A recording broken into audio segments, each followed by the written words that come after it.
What is it? I have you to thank for it. For the first time in my life, when confronted with a horrible, insensitive person, I knew exactly what I wanted to say, and I said it. At the height of her power, Meg Ryan was untouchable. She was the face of an entire era, commanding massive box office success. Yeah, she doesn't care about us. Listen, she's crazy about you and she's gonna spoil you rotten. Record-breaking paychecks and a level of audience trust few actors ever reach. Then suddenly, everything shifted when her marriage began to unravel. A co-star, the legendary Russell Crowe, entered the picture. And the scandal that took over would change her life overnight. And now, we finally know the truth about what happened between Meg Ryan and Russell Crowe. And it's not what you'd expect. The rise of Meg Ryan. At some point in the 1990s, Meg Ryan was one of the most valuable women in Hollywood. She was the face of romantic comedy, the actress who could open a film based on her name alone. When audiences wanted to laugh, cry, and believe in love, they went to see Meg Ryan. She made over $670 million at the box office from just 4 films. She earned $15 million for a single movie at a time when that kind of paycheck was reserved for the biggest male stars. She was America's sweetheart. And then, in the early 2000s, it all fell apart. The collapse did not happen overnight. It began with a marriage, then an affair, then a scandal that the tabloids could not stop printing. And at the center of it all was a man named Russell Crowe. Meg Ryan was born Margaret Hyra on November 19, 1961, in Fairfield, Connecticut. Her mother, Susan Jordan, was a former actress and teacher. Her father, Harry Hyra, was also a teacher. She took the stage name Meg Ryan, using her maternal grandmother's maiden name, a small change that would eventually become known around the world. She studied first at the University of Connecticut, then transferred to New York University. She left 1 semester before graduating to pursue acting, a risk that most aspiring actors never take, and few survive. Her first substantial role came on the soap opera As the World Turns, where she played Betsy Stewart Montgomery Andropoulos from 1982 to 1984. Soap operas were a training ground for young actors, and Ryan learned the craft quickly. But she wanted more than daytime television. She wanted films. Her big break came in 1986 with Top Gun, the action drama starring Tom Cruise and Anthony Edwards. Ryan played Carol Bradshaw, the wife of Edwards's character, Goose. It was not a leading role, but the film was a cultural phenomenon. Audiences noticed her, directors noticed her, and 3 years later, she landed the role that would define her career. When Harry Met Sally was released in 1989, Ryan played Sally Albright, a woman who believes that men and women cannot be friends because romantic feelings always get in the way. The film was smart, funny, and unexpectedly moving. It also featured one of the most famous scenes in movie history. Meg received her first Golden Globe nomination for the performance. The 1990s belonged to her. She starred in 4 major romantic comedies that grossed over $670 million worldwide combined. When Harry Met Sally, Sleepless in Seattle, French Kiss, and You've Got Mail. She worked with Tom Hanks twice, and their on-screen chemistry became legendary. Audiences automatically knew that when they bought a ticket to a Meg Ryan movie, they would leave the theater feeling good. But Ryan was not just a romantic comedy actress. She wanted to show range. In 1994, she starred in When a Man Loves a Woman, playing an alcoholic high school guidance counselor. It was a darker, dramatic role, and she earned a Screen Actors Guild Award nomination for it. In 1998, she starred in 2 box office smashes, City of Angels with Nicolas Cage and You've Got Mail with Tom Hanks. She was everywhere, and she was unstoppable. By 2000, her salary reflected her status. She received a paycheck of $15 million for Proof of Life, a thriller about a kidnapping negotiator. That kind of money was rare for any actor, male or female. It established her as one of the highest-paid actresses in Hollywood at the time. She could have had almost any role she wanted. There were roles she turned down, too.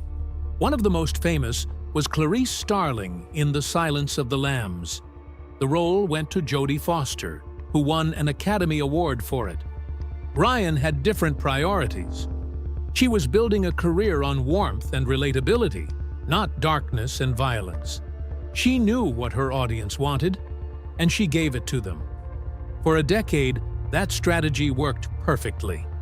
But behind the smile, behind the box office numbers, and behind the $15 million paychecks, her personal life was not as picture-perfect as her films. She was married to a man she had met on the set of a movie years earlier. That marriage was crumbling, and the man who would become entangled in her life was already famous for his intensity, his temper, and his willingness to say exactly what he thought. His name was Russell Crowe, and when he arrived on the set of Proof of Life, everything changed. The man before Russell Crowe. Before Russell Crowe, there was Dennis Quaid. He was not just Meg Ryan's husband. He was a movie star in his own right, a leading man who had appeared in films like The Right Stuff and Jaws 3D before Ryan became a household name. When they started dating in the late 1980s, Quaid was arguably the more recognizable of the two. But fame is a strange thing. Sometimes it shifts and grows in one direction while shrinking in another. And by the time their marriage ended in 2000, the balance had tipped so far that Quaid would later admit he felt like he had disappeared every time they walked down the street together. They first met on the set of the 1987 sci-fi comedy Inner Space. It was a professional encounter, nothing more. But when they reunited for the 1988 movie DOA, something clicked. They began dating, and the relationship moved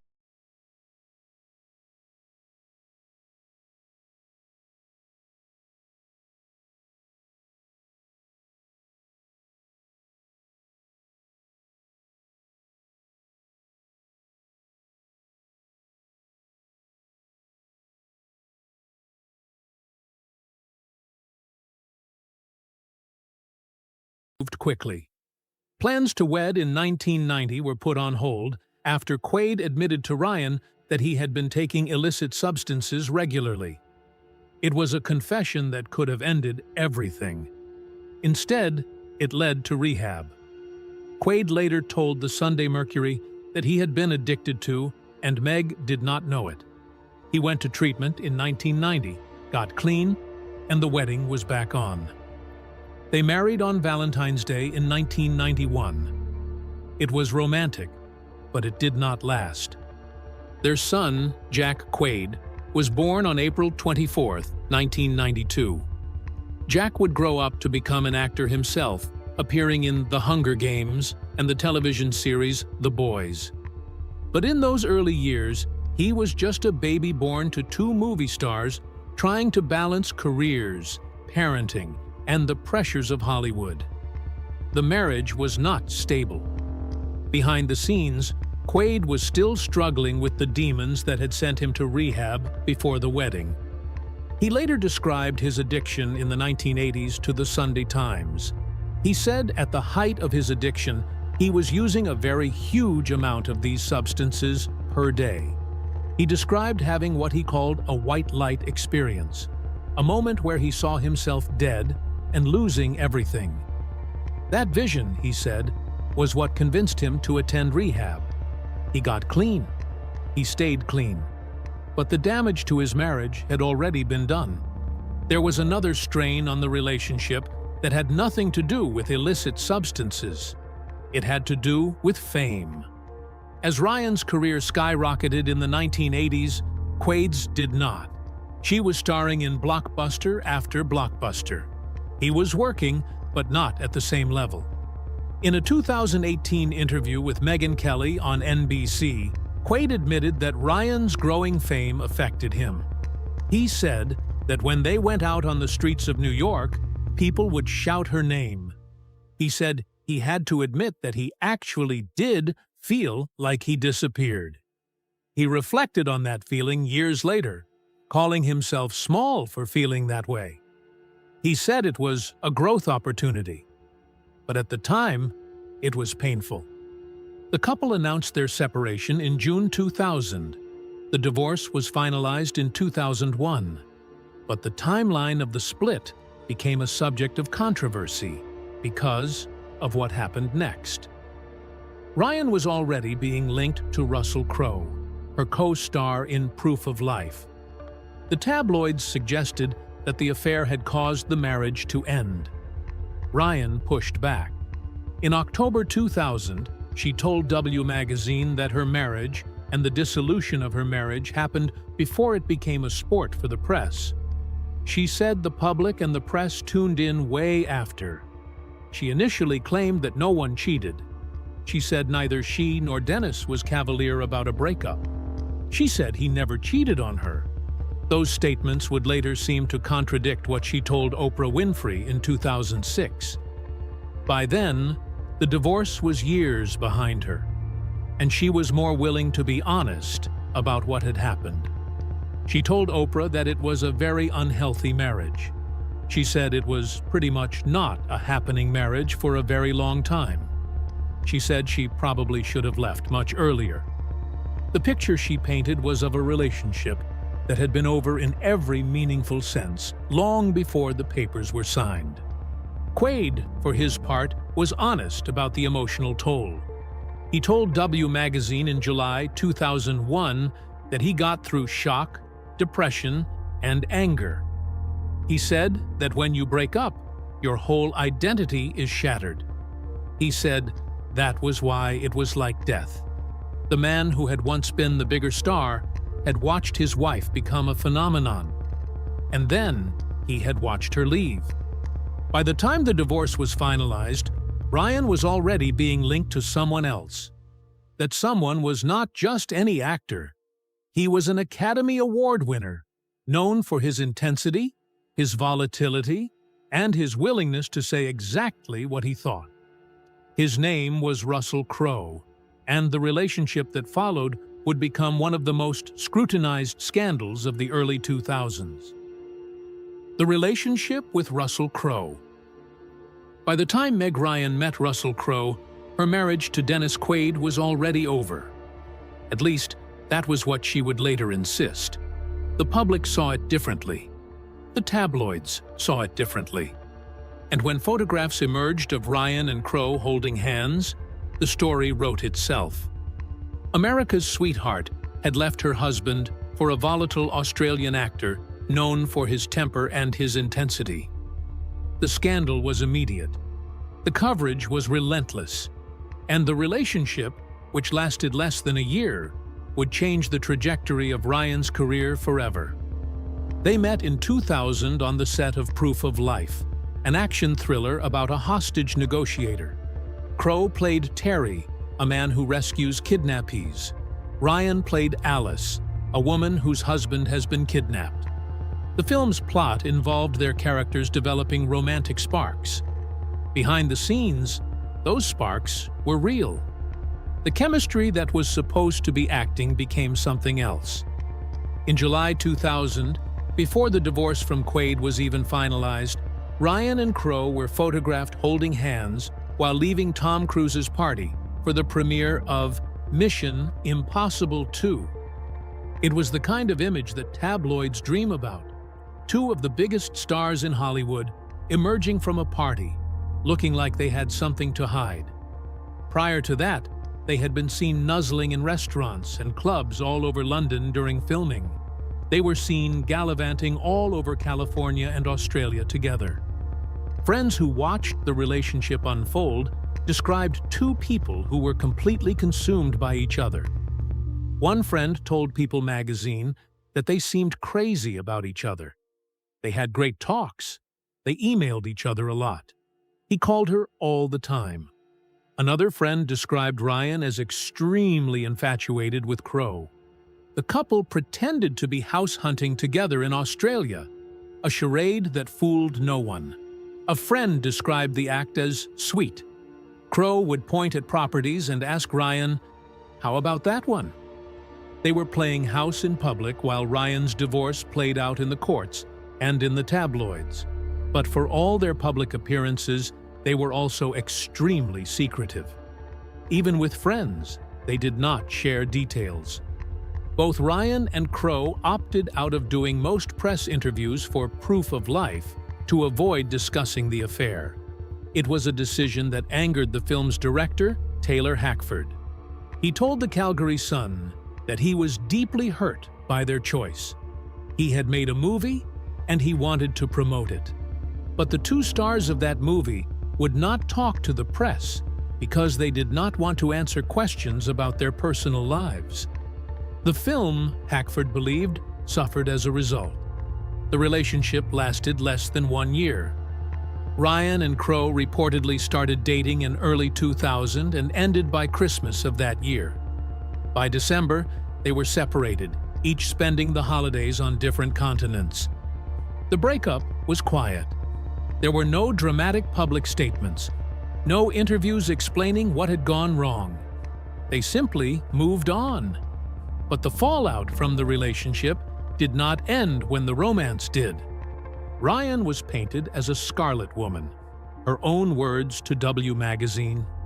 The woman who had played Sally Albright, the woman who had made America believe in love, was now being described as a homewrecker. Her squeaky clean image, the one that had made her $15 million a movie, took a major hit. She went from America's sweetheart to something else. The public did not forgive her easily, and the industry, which had once lined up to work with her, began to pull away. The relationship with Russell Crowe was brief, but its impact on Meg Ryan's career was lasting. She had gone from being the most valuable woman in Hollywood to being the subject of tabloid gossip. But the affair was not the only controversy that would define her in the years that followed. There were others that had nothing to do with romance, and everything to do with how Hollywood treats women who refuse to play by its rules. The scandals that followed. Meg Ryan. The affair with Russell Crowe was supposed to be the worst of it, but the scandals did not stop there.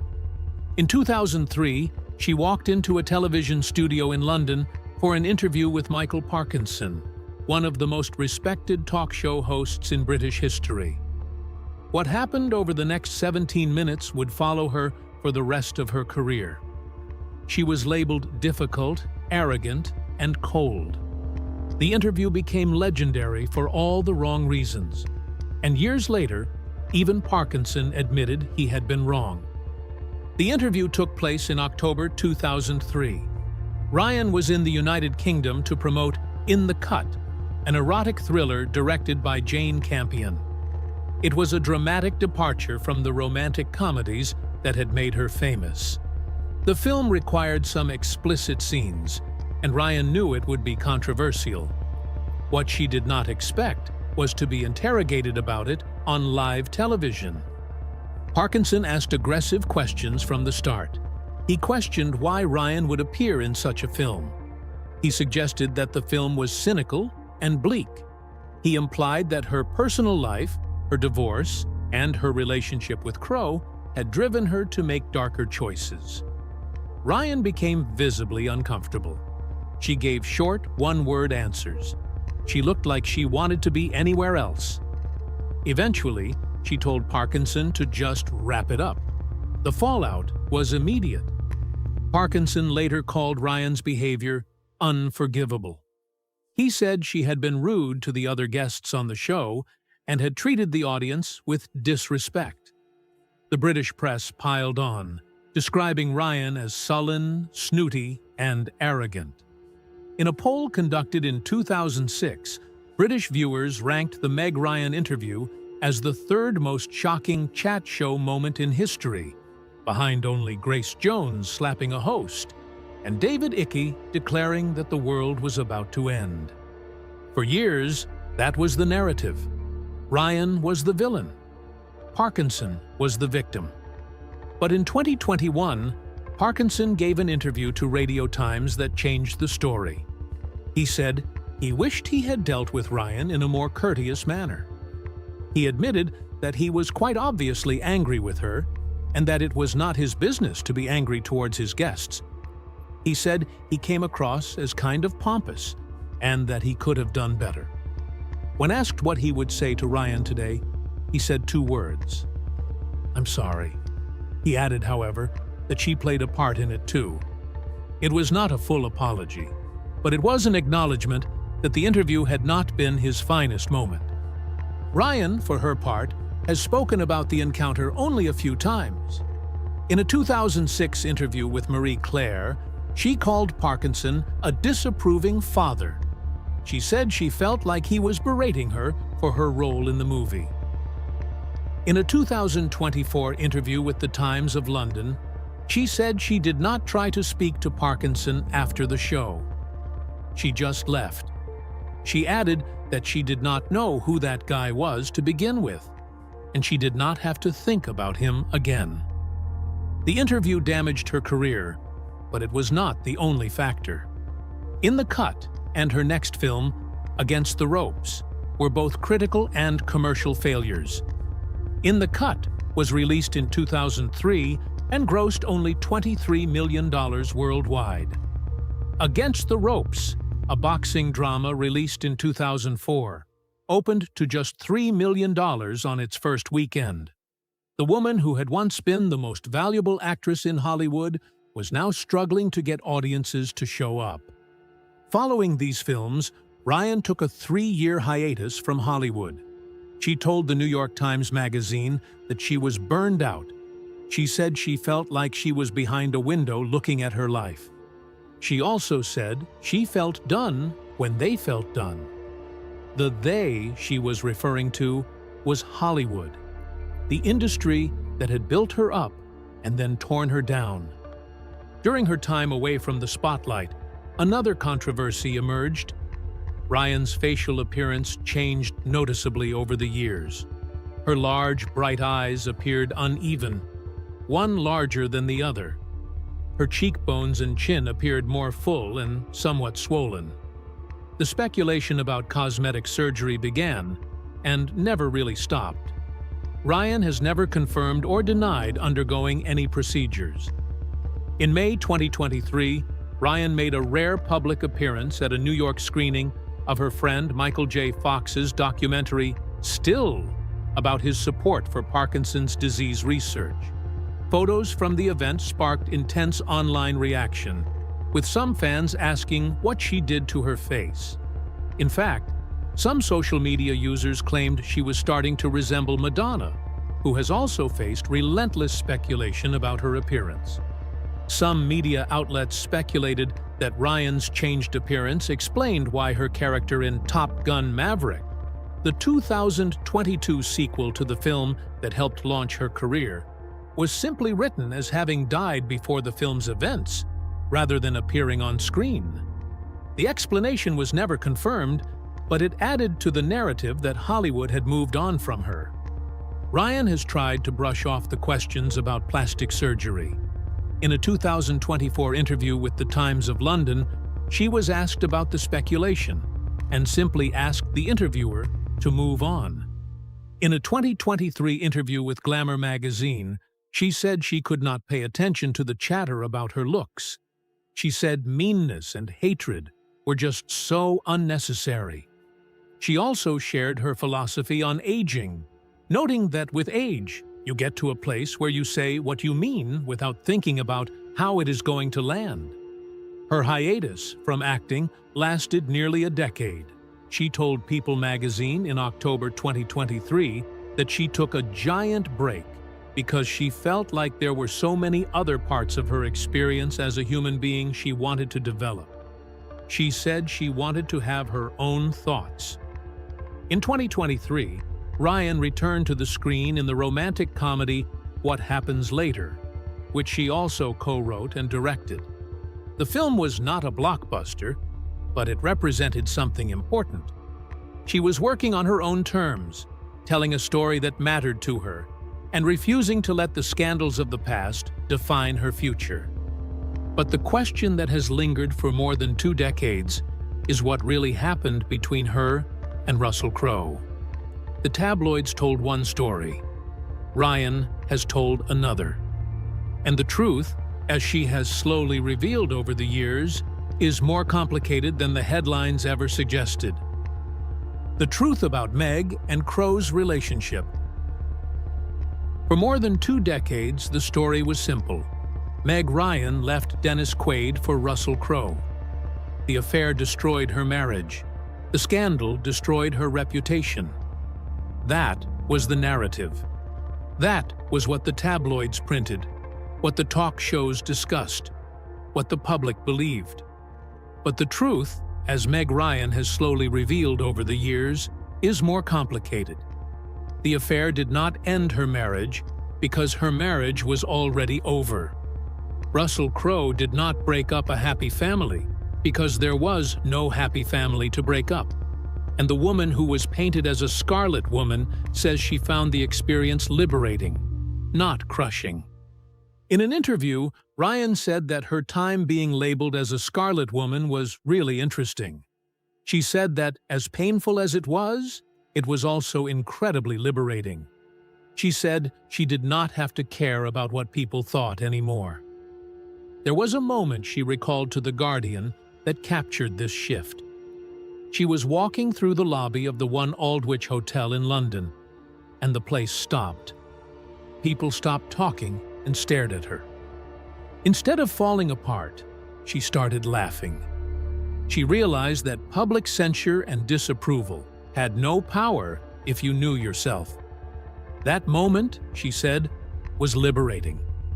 The relationship with Crowe was brief, lasting less than a year. A crew member from Proof of Life told People magazine that it was a typical co-star fling, but a friend of Ryan's revealed that Crowe wanted more. According to the friend, Russell wanted to marry Meg and have kids with her. His attention was excessive. He gave her gifts, including a 1963 Buick antique car and a puppy.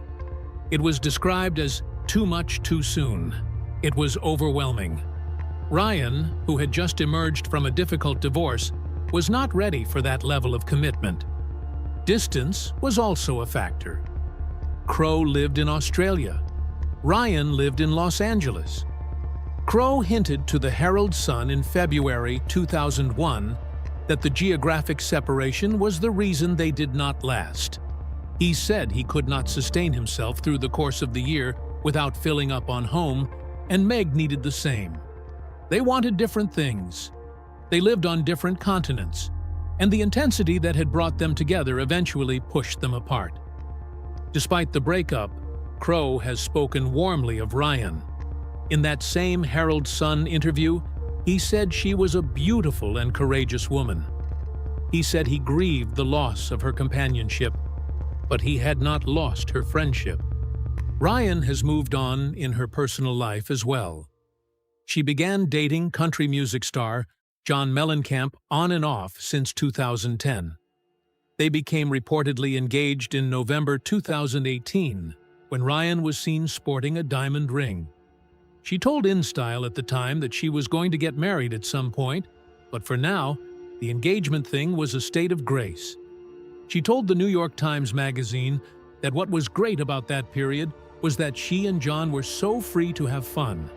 She added, almost as an aside, that she sometimes thought relationships were for aliens.